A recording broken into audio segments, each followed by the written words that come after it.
द्वापर युग में घटित कृष्ण और राधा की कहानियां कौन नहीं जानता।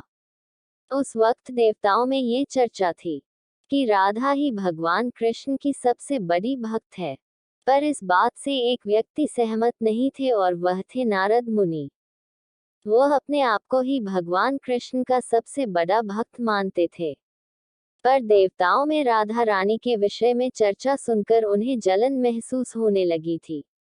नारद मुनि के स्वभाव से भगवान कृष्ण भी अच्छी तरह अवगत थे।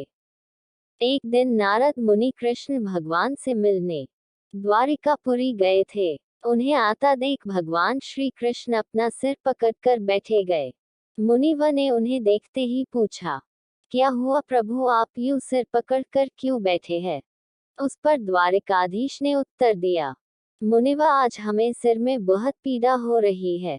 नारद बोले, तो प्रभु, इस पीड़ा को मिटने का क्या कोई उपाय है?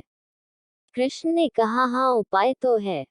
अगर मेरा सबसे बड़ा भक्त अपने चरण धोकर उसका चरण अमृत मुझे पिलाएगा तो मेरा सिरदर्द पल भर में ठीक हो जाएगा।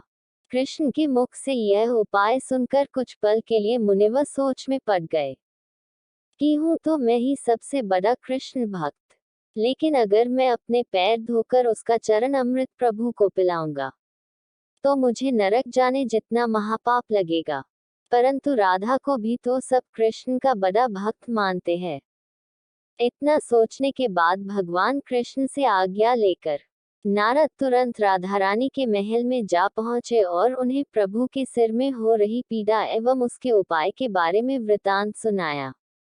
वह सुनकर राधा रानी ने एक क्षण का भी विलंब न करते हुए अपने चरण धोकर उसका अमृत एक कटोरी में नारद मुनि के हाथ में लाकर दिया और कहा, मुनिवर, मैं नहीं जानती कि मैं भगवान कृष्ण की कितनी बड़ी भक्त हूँ, पर मैं अपने ईश्वर आराध्य को पीड़ा में नहीं देख सकती।